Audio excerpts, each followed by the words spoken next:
আল্লাহর বান্দা ওসমান হাদি, অন্তরের মধ্যে তার কতটুকু ঈমান ছিল। এই ওসমান হাদি যেমন তেমন কোনো যুবক নয়, আল্লাহ পাক রব্বুল আলামিনের পিয়ারা একজন বান্দা।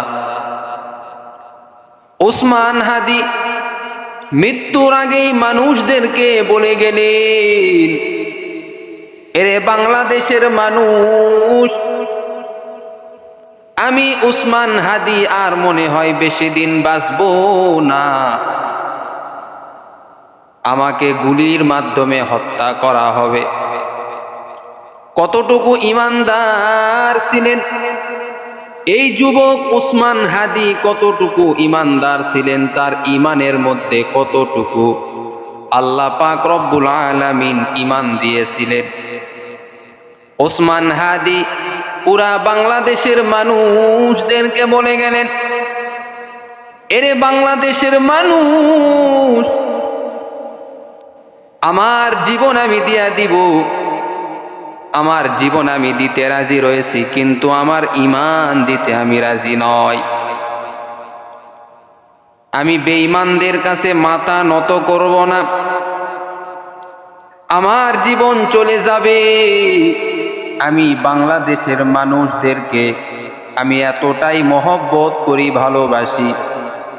ইসলামকে আমি এতটাই মহব্বত করি, ভালোবাসি। আল্লাহর দেওয়া কোরআনকে এতটাই মহব্বত করি, ভালোবাসি। আমি ওসমান হাদি ইসলামের জন্য জীবন দিতে প্রস্তুত। এরে যুবক, তোমাদের অন্তরে কি চাই না তুমি একজন ওসমান হাদির মতো হইবা? তার মতো ঈমান নিয়ে তুমি দুনিয়াতে চলাফেরা করবা। বাংলাদেশে যদি একজন ওসমান হাদি যদি থাকে, তাহলে কাফের বেঈমানেরা, মুনাফিকেরা এই বাংলাদেশের মানুষদেরকে ইসলাম থেকে দূরে সরাইতে পারবে না। এরে নবীর আশিক উম্মতের দল, মৃত্যু তো একদিন তোমার আমার হবে। এই মৃত্যু থেকে কেউ তুমি আমি বাঁচতে পারবো না। মৃত্যু থেকে বাঁচার কোনো সুযোগ নাই। একদিন মালাকুল মাউত তোমার আমার সামনে চলে আসবে, সেই দিন কেউ বাঁচতে পারবে না। মৃত্যু তো একদিন হবে, দুইবার হবে না, একবারই তো মৃত্যু হবে। এরে আল্লাহর বান্দা, বিড়ালের মতো 100 বছর বাঁচার থেকে বাঘের মতো একদিন বাঁচাই হলো সব থেকে শ্রেষ্ঠ। ওসমান হাদি ইসলামের জন্য কাজ করেছেন, কোরআনের জন্য কাজ করেছেন, নবীর প্রেমে পাগল ছিলেন। তিনার অনেক বক্তব্য ভাইরাল হয়ে গেছে। ইসলামের পক্ষে কথা বলেছেন, মানুষদেরকে ইসলামের পথে নিয়ে আসছেন। এরে যুবক, তোমাদের সন্তানদেরকেও তোমরা শিক্ষা দাও, ওসমান হাদির জীবনী থেকে তাদেরকে শিখাও। এরে আমার সন্তানেরা, ওই ওসমান হাদির জীবনী তোমরা বেশি বেশি লক্ষ্য করো, যে সর্বদা আল্লাহর পথে জিহাদ করেছে, কোরআনের আইন চালু করার জন্য, বাস্তবায়ন করার জন্য নিজের জীবন দিয়া দিছে। তারপরেও বাতিলদের সঙ্গে কখনো হাত কখনো মিলাই নাই। ওসমান হাদিকে কত অফার দেওয়া হয়েছে, মুনাফিকেরা কত অফার দিয়েছে। এরে ওসমান হাদি, আমাদের দলে যদি চলে আসো, অনেক টাকার মালিক তোমাকে বানানো হবে, অনেক বড় গাড়ি তোমাকে দেওয়া হবে, অনেক বাড়ি তোমাকে দেওয়া হবে, অনেক বড় বাড়ি দেওয়া হবে, সুন্দর সুন্দর নারীরা তোমার পিছনে ঘুরবে। কিন্তু ওসমান হাদি তাদের অফারে কখনো রাজি হয় নাই। ওসমান হাদি এত বড় একজন ব্যক্তি, তারপরেও সাধারণভাবে চলাফেরা করেছেন, সাধারণ মানুষের মতো চলাফেরা করেছেন। কারণ সে জানে, যদি আমি দুনিয়ার বুকে যদি বিলাসিতা করে যাই, শান্তিতে যদি থেকে যাই, আল্লাহর আদালতে কিয়ামতের দিনে আল্লাহর কাছে জবাব দিতে হবে। দুনিয়ার শান্তি চিরস্থায়ী নয়, আখিরাতের শান্তি হলো চিরস্থায়ী, জান্নাতের শান্তি হলো চিরস্থায়ী। ওরে নবীর উম্মতের দল, মৃত্যু তো একদিন হবে, মৃত্যু থেকে কেউ বাঁচতে পারবে না। আর মৃত্যুর পরে যতই বাদশাহ হও না কেন, যতই টাকার মালিক হও না কেন, কবরে তুমি টাকা নিয়ে যাইতে পারবা না। অন্ধকার কবরে তোমাকে সাদা কাপড়ের প্যাকেট হয়ে যাইতে হবে। কবরে যাওয়ার পর হে মুমিন, একা একা কবরে থাকতে হবে। কেউ তোমার পাশে থাকবে না, কেউ আমার পাশে থাকবে না। একা একা অন্ধকার কবরে থাকতে হবে। কি উপায় হবে সেই দিন? কবরে যাওয়ার পরে সেই দিন তোমার কি উপায় হবে? কতটুকু আমল করেছো, আল্লাহর দরবারে তুমি কি জবাব দিবা? এই জমিনের মধ্যে যত বড় বড় বাদশাহ ছিল, সব বাদশারা খালি হাতে চলে গেল, খালি হাতে চলে গেল। বাদশাহ জুলকারনাইন যেমন তেমন কোনো বাদশাহ নয়।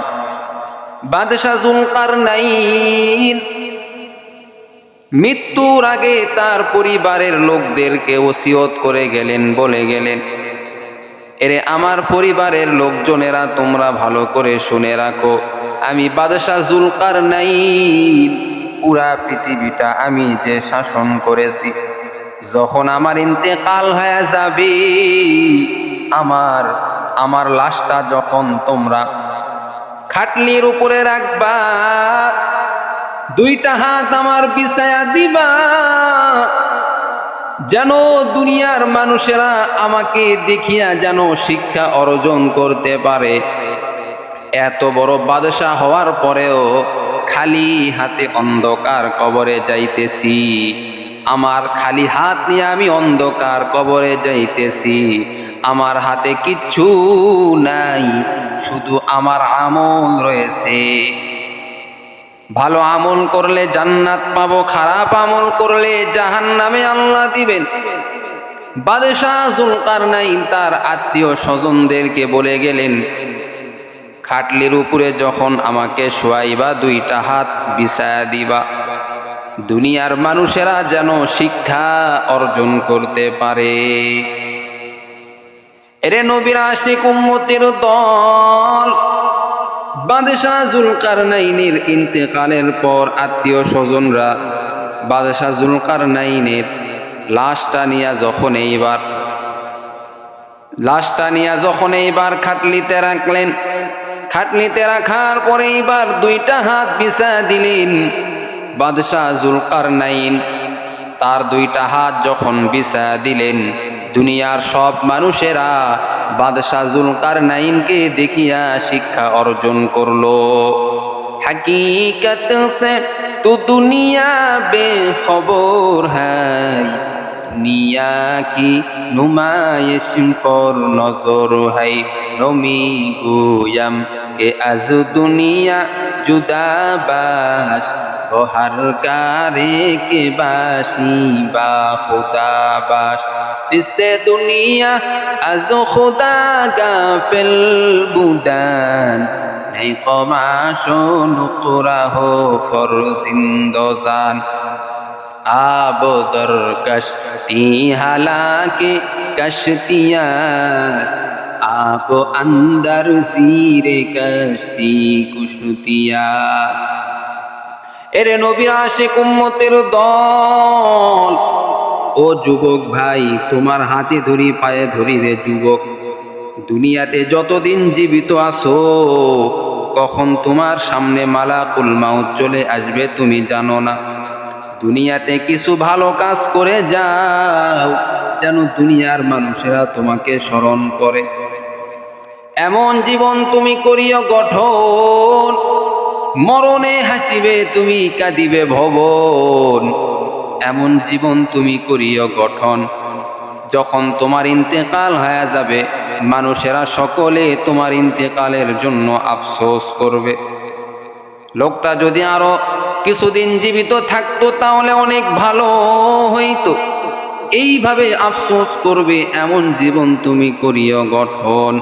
রে আল্লাহর বান্দা ওই ওসমান হাদি আল্লাহ পাক রব্বুল আলামিন তাকে জান্নাতুল ফেরদাউস দান করুক। ওসমান হাদি তো মারা যায় নাই, সে তো আল্লাহর রাস্তায় শহীদ হয়েছে। শহীদদেরকে মৃত বলা যাবে না, তারা জীবিত রয়েছে, তারা জীবিত রয়েছে। আল্লাহ পাক রব্বুল আলামিন তাদের রূহটাকে নিয়ে জান্নাতে দিয়েছে, আর বলতেছেন তোমার এই জান্নাতটা তোমার জন্য আমি আল্লাহ রেডি করে রাখছি। যাও তোমার এই জান্নাতে তুমি ঘোরাফেরা করো, যেটা মন চাই সেটা তুমি খাও, যেটা মন চায় সেটা তুমি খাও, যা তোমার ইচ্ছা তাই তুমি করো। এই ওসমান হাদির আত্মাটা আল্লাহ তাআলার কাছে বলতেছেন, ও আল্লাহ আপনি আমাকে আবার দুনিয়াতে পাঠায় দেন, এইবার আমি আবার শহীদ হইতে চাই, আল্লাহর রাস্তায় শহীদ হইতে চাই। আল্লাহ পাক রব্বুল আলামিন ওসমান হাদির অন্তরের মধ্যে আল্লাহর প্রেম আর ভালোবাসা কেমন দিয়েছেন। ওসমান হাদি সাহাবাই কেরামদের মতো হওয়ার চেষ্টা করেছেন, সাহাবাই কেরামদের মতো হয়ে সে শহীদ হয়ে কবরে চলে গেলেন। যেমন তেমন কোনো কথা নয়, নবীর সাহাবীরা শহীদ হয়েছেন, আল্লাহর রাস্তায় জিহাদ করে শহীদ হয়েছেন। সাহাবায়ে কেরামদের জীবনের মধ্যে থেকে কত সাহাবীর জীবনী পাওয়া যায়।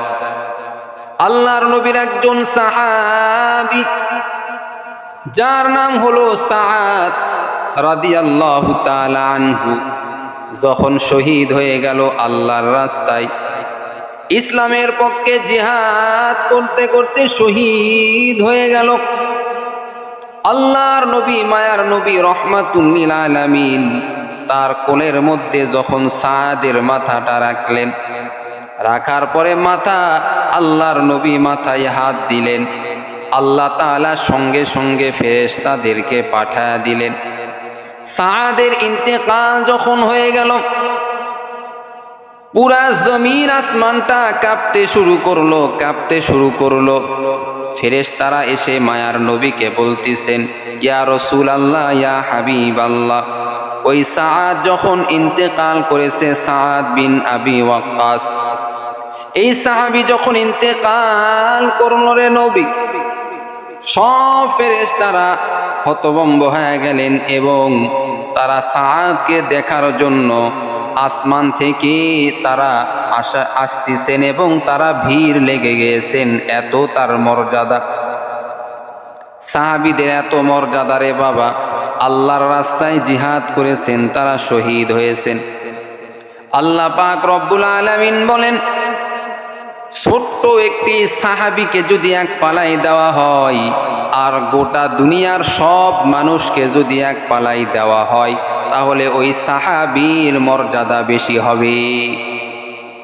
এতটা দাম আল্লাহ তাআলা তাদের দিয়েছেন, এতটা মর্যাদাবান তাদেরকে বানাইছেন। ইসলামের যত সাহাবী ছিল সব সাহাবীরা আল্লাহর নবীর জন্য জীবন দিয়েছেন। আল্লাহর নবীকে ইসলামের জন্য জীবন দেওয়ার জন্য প্রস্তুত ছিল, তারা নিজের জীবন দিয়েছেন, তারপরেও ইসলাম ধর্ম কখনো ছাড়েন নাই। আর আমরা কিছু টাকার লোভে আমরা যদি কেউ মিথ্যা কথা বলতে বলে, আমরা কিছু টাকার লোভে মিথ্যা কথা বলি। কিন্তু ও যুবক, তুমি যে আজকে এই কাজগুলি করতেছো, টাকার কাছে তুমি মিথ্যা কথা বলতেছো, তুমি শুনে নাও, তোমার যখন ইন্তেকাল হয়ে যাবে, কবরে যাওয়ার পরে কিন্তু তুমি আযাব পাইবা। আল্লাহর নবীর সাহাবীদের মতো হওয়ার চেষ্টা করো, আল্লাহর কাছে দোয়া করো, হে মালিক সাহাবীদের মতো হওয়ার তৌফিক তুমি আমাদেরকে দান করো। আল্লাহর কাছে বলো, হে মালিক, সাহাবীদের মতো হওয়ার তৌফিক তুমি দান করো। নেককার আল্লাহওয়ালাদের মতো হওয়ার তৌফিক তুমি দান করো। ও আল্লাহ, তোমার রাস্তায় যেন শহীদ হইতে পারি তৌফিক দান করো। শহীদের দাম অনেক আল্লাহ তাআলার কাছে, অনেক বেশি, অনেক বেশি। আল্লাহ তাআলা বলেন, শহীদেরা জান্নাতের মধ্যে সর্বদা থাকবে। ওসমান হাদি মারা গেছে, কিন্তু তার নাম যতদিন আল্লাহ পাক রব্বুল আলামিন এই জমিন রাখবেন, ওসমান হাদির নাম বাংলার মানুষেরা স্মরণ করবে। ওসমান হাদি কখনো বাতিলের কাছে, মুনাফিকের কাছে মাথা নত করেন নাই। যুবকের ঈমানটা এত মজবুত ছিল, বিবি বাচ্চা সব কিছু ছেড়ে ইসলামের জন্য সে চলে গেছেন এবং জীবন দিয়েছেন। ইচ্ছা করলে এই ওসমান হাদি নামের এই যুবকটা ইচ্ছা করলে সে অনেক বাতিলের সঙ্গে হাত মিলাইয়া ভালো বাড়ি, ভালো গাড়ি, টাকা পয়সা নিয়ে সে ঘোরাফেরা করতে পারত, কিন্তু তার ভিতরে ছিল ঈমান, আল্লাহর ভালোবাসা, নবীর ভালোবাসা, বাংলার মানুষের ভালোবাসা, মুসলমানদের ভালোবাসা। এজন্য সে সাধারণ জীবনযাপন করেছে, রিকশায় চড়ে সে চলাফেরা করেছে। ইচ্ছা করলে অনেক দামি গাড়িতে চড়ে চলাফেরা করতে পারতেন, কিন্তু তার অন্তরের মধ্যে শুধুমাত্র আল্লাহর প্রেম ভালোবাসা, নবীজির প্রেম ভালোবাসা থাকার কারণে সে ইসলামের জন্য জীবন দিয়া দিছেন। সুবহানাল্লাহ। এরে যুবক আল্লাহর গোলাম, সন্তানদেরকে বুঝাও, জিহাদের জজবা তৈরি করো সন্তানদের মধ্যে। ও যুবক ভাই, আর কয়দিন তুমি এই দুনিয়াতে থাকবা রে বাবা? তোমার মতো কত যুবক এই জমিন থেকে চলে যাইতেছে, মৃত্যু হয়ে যাইতেছে। বাবা জীবিত রয়েছে, সন্তান কবরে চলে যাইতেছে, দাদা জীবিত রয়েছে, দাদা জীবিত রয়েছে, নাতি কবরে চলে যাইতেছে। এই দুনিয়ার কোনো গ্যারান্টি নাই, কখন কে চলে যাবে কোনো গ্যারান্টি নাই। কখন তোমার আমার সামনে আজরাইল এসে হাজির হয়ে যাবে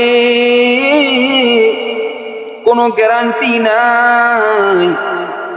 এ যুবক, এই দুনিয়াতে যতদিন থাকো একটু ঈমান আমল নিয়ে থাকো। 5 ওয়াক্ত নামাজ পড়ো, কোরআন পড়ো, হালাল ভাবে চলো, পিতামাতার খেদমত করো। আল্লাহ পাক রব্বুল আলামিন বলেন, যুবক বয়সের ইবাদত আল্লাহর কাছে বেশি পছন্দনীয়। তুমি মনে করতেছ রে যুবক, তোমার বয়স এখন অল্প,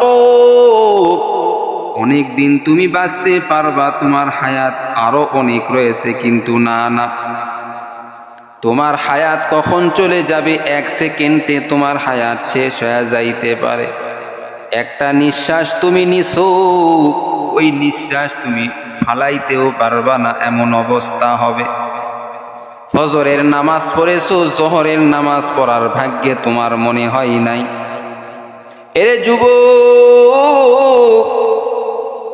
একটু ডানে বামে খেয়াল করো, কত ডানে বামে কবরস্থান দেখা যায়, একটু তাকিয়ে খেয়াল করো রে বাবা। এই কবরে কিন্তু একদিন তুমি যাইবা, এই কবরে কিন্তু একদিন আমিও যাইব। দুনিয়াতে যতদিন হায়াত তুমি পেয়েছো, এই হায়াতটা তুমি কোন কাজে ব্যয় করেছো একটু বলো। আল্লাহ তাআলা যখন তোমার থেকে হিসাব নিবে, আল্লাহ তাআলা বলবেন, রে বান্দা, তোমার হায়াতটা তুমি কোন কাজে ব্যয় করেছো বলো। ওই দিন যদি হিসাব দিতে না পারো, আমলের থেকে যদি তোমার গুনাহ বেশি হয়, আল্লাহ বলবে, ও ফেরেশতারা, এই বান্দাকে জাহান্নামে ফালায়া দে। আল্লাহ ওই দিন তোমার কাছ থেকে হিসাব নিবে। তুমি যদি হিসাবের বেলায় যদি তোমার আমলের থেকে গুনাহ যদি বেশি হয়, আল্লাহ তোমাকে জাহান্নামে দিয়ে দিবে। প্রিয় ভাইরা, ওসমান হাদির মতো জীবন যাপন করার তৌফিক আমার আল্লাহ আমাদের সকলকে দান করুক। সকলেই বলেন আমিন।